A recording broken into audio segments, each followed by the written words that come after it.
काशीदीप prime news में आपका स्वागत है। ताज़ा खबरों को देखने के लिए रेशमा चौहान के साथ जुड़े रहे। बनारस, उत्तर प्रदेश अंतर्राष्ट्रीय वैदिक ज्योतिष महासंघ द्वारा आगामी 2024 में आयोजित बनारस ज्योतिष और आध्यात्मिक सम्मेलन का आयोजन होने जा रहा है, जिसमें भारतीय ज्योतिष के महत्व, महिला सशक्तिकरण, वैदिक पर्यटन और सांस्कृतिक एकता पर महत्वपूर्ण चर्चा की जाएगी।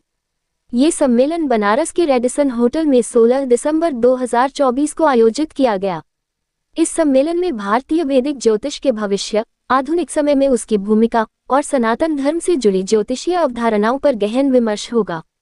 सम्मेलन का मुख्य उद्देश्य भारतीय संस्कृति, विशेष रूप से वैदिक ज्योतिष को वैश्विक स्तर पर पुनः स्थापित करना और उसे वर्तमान समय में प्रासंगिक बनाना है। मुख्य बिंदु: वैदिक ज्योतिष और भविष्य की संभावनाएं। वैदिक ज्योतिष के सिद्धांतों पर प्रकाश डालते हुए भविष्यवाणी की सटीकता और इसके उपयोग की नई दिशा पर चर्चा की गई। वैदिक ज्योतिष और आधुनिक विश्व: कैसे वैदिक ज्योतिष को आज के डिजिटल युग में लागू किया जा सकता है, इस विषय पर भी चर्चा की गई। वैदिक ज्योतिष और सनातन धर्म का संदर्भ: वैदिक ज्योतिष को सनातन धर्म से जोड़ते हुए इसके महत्व और गहरी समझ को उजागर किया गया। महिला सशक्तिकरण: समाज में महिलाओं की भूमिका को सशक्त बनाने के लिए वैदिक ज्योतिष के माध्यम से उपायों पर विचार किया गया। वैदिक पर्यटन: बनारस जैसे धार्मिक केंद्रों को वैदिक पर्यटन के रूप में प्रस्तुत किया गया और पर्यटन को बढ़ावा देने के उपायों पर चर्चा की गई। सांस्कृतिक एकता: भारत की विभिन्न संस्कृतियों और धर्मों के बीच सामंजस्य स्थापित करने के प्रयासों पर जोर दिया गया। रेशमा चौहान की रिपोर्ट, वाराणसी। कौन उनको जी, मेरा नाम डॉक्टर मनीष पांडे है। मैं इंटरनेशनल वैदिक एस्ट्रोलॉजी फेडरेशन का एसोसिएट डायरेक्टर हूँ। ये federation United states of America Delaware में रजिस्टर्ड हुई है। संस्था की जो चेयरमैन है श्री दिव्या पिल्लई जी, वो केरला कोची से आती हैं और फेडरेशन काफी पुराना है। 5-6 साल, विगत 5 वर्ष से ये काम कर रहा है ज्योतिष पे। ज्योतिष में कैसे उत्थान करना है ज्योतिष का, क्या क्या चीजें गड़बड़ होती जा रही हैं ज्योतिष के माध्यम से, उसका फेडरेशन ये कहता है कि भाई हम आगे जो फ्यूचर है वैदिक एस्ट्रोलॉजी का, प्राइम हमारा इंपॉर्टेंस वैदिक एस्ट्रोलॉजी है। टूरिज्म है, टूरिज्म में भी हम वैदिक टूरिज्म को ज्यादा बढ़ावा देते हैं। अभी जैसे अगला साल जो 2025 का आने वाला है, उसमें इंटरनेशनल वैदिक एस्ट्रोलॉजी फेडरेशन जो है वो 4 धाम का एक कॉन्सेप्ट निकाला है, जहां पे हम वैदिक टूरिज्म की भी बात करेंगे, ज्योतिष की भी बात करेंगे और सनातन धर्म की भी बात करेंगे। इसमें हमारे आने वाले टाइम में, फ्यूचर में जो एस्ट्रोलॉजी कैसा रोल प्ले करेगी, उसमें हम ज्यादा काम कर रहे हैं। फेडरेशन के माध्यम से हम लोगों में जाते हैं। इंटरनेशनल फेडरेशन होने के कारण हमारे पास बाहर के लोगों का भी बहुत सारा एक संयोग है, जो बताते हैं कि भाई कैसे कैसे करना है, क्या चीजें आनी है, क्या चीजें आएंगी। उस बेस पे फेडरेशन बाहर भी कॉन्फ्रेंस कराता है। अभी हमने वियतनाम में कॉन्फ्रेंस किया था। नेक्स्ट ईयर भी हमारा एक इंटरनेशनल कॉन्फ्रेंस होगा। वहां पे हम ये चाहते हैं कि जो इंडिया के ज्योतिषी हैं या भारतवर्ष के जितने ज्योतिषी हैं वो तो हैं ही, उनके पास अच्छा नॉलेज भी है। बाहर के लोगों में भी एक प्रसार हो कि भाई क्या है ज्योतिष, कैसे चीजों को आगे बढ़ाया जाए, सनातन धर्म का प्रचार कैसे हो पाएगा उन देशों के अंदर।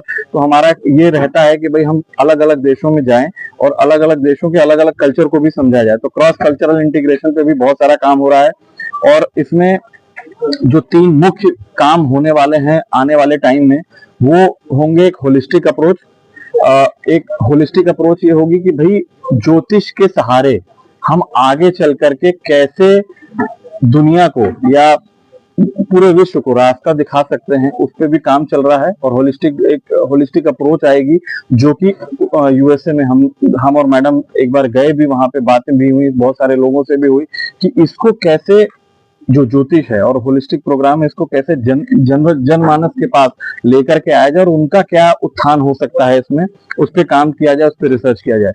तीसरी चौथी सबसे बड़ी चीज है कि रिसर्च बहुत कम हो रही है एस्ट्रोलॉजी के क्षेत्र में। इंडिया के अंदर बहुत कम लोग हैं ऐसे हैं जो रिसर्च कर रहे हैं। अभी जैसे हमने अपनी आज एक बुक भी पब्लिश की थी जो रामायण पे थी। रामायण पे हमने बात ये रखी है कि रामायण जितने भी हमारे पुराने टेक्स्ट हैं, वैदिक टेक्स्ट जो भी हैं, हमारे वेदास हैं, हमारे उपनिषद हैं, उसमें होता क्या है कि वहीं से सारी चीजें निकलती हैं और बाहर जा करके उनको अपना बना लिया जाता है और उसको ड्यू वेटेज नहीं मिल रही है जो मिलनी चाहिए। तो ड्यू वेटेज के लिए हमने यही कहा है कि भाई हम अपने एसोसिएशन, अपने फेडरेशन के माध्यम से वो भी बताएंगे, रिसर्च भी करेंगे। तो कई सारे लोग हैं जो रिसर्च कर रहे हैं। हम पर्सनली रामायण पे अभी जो हमारा बुक आया है वो बेसिकली ये बताता है कि जो मॉडर्न मैनेजर्स हैं, हमारा जो आज का युवा है, वो कैसे ट्रांसफॉर्म हो सकता है रामायण के चीजों को लेकर के। अभी दूसरी जो रिसर्च चल रही है मेरी, वो वेद और महाभारत पे चल रही है कि वो उसको हम कैसे बहुत जनमानस के पास, उसमें हमने ट्रेनिंग प्रोग्राम्स भी रखे हैं, मास्टर क्लास भी रखी हुई है। नोएडा में हमारा ऑफिस है, कोची में हमारा ऑफिस है, वहाँ मास्टर क्लास भी चलती है। और इंडिया लेवल की जितनी बहुराष्ट्रीय कंपनियां हैं वहां पे भी हम जाते हैं, उनको भी हम ट्रेन करते हैं। और उसमें organisational development through self development पे भी हमने चर्चा करी है एस्ट्रोलॉजी को लेकर के। एक हमारा बड़ा जबरदस्त कार्यक्रम है जो कि मुंजाल साहब जो हीरो मोटोकॉर्प से हैं, वो भी काफी सहयोग किया उन्होंने। वो था ह्यूमन रिसोर्स को अलाइन करना एस्ट्रोलॉजी से। उस पर मैंने बहुत सारा रिसर्च किया, काम किया है। मुख्य अतिथि के तौर पे आज इस कार्यक्रम में कौन है? मुख्य अतिथि के तौर पे हमारे यहाँ दो बहुत गणमान्य थे। एक तो हमारे जगत गुरु जी थे जो कि अयोध्या से आए थे। उनको आने में थोड़ा विलंब हुआ लेकिन उन्होंने आशीर्वाद दिया और आए। सबको जो भी चीजें, गुण रहस्य जो चाहिए थे वो उन्होंने सबको दिए। दूसरे थे हमारे मेयर साहब, बनारस के, काशी के मेयर साहब श्री अशोक कुमार तिवारी जी। वो भी हमारे बीच आए। थोड़ा विलंब हुआ उनको आने में लेकिन वो भी आए। फिर आरएसएस के भी कई सारे पदाधिकारी यहाँ पे थे। भाजपा से भी बहुत सारे पदाधिकारी थे। भाजपा से क्षेत्रीय जो उपाध्यक्ष जी हैं वो भी आए थे।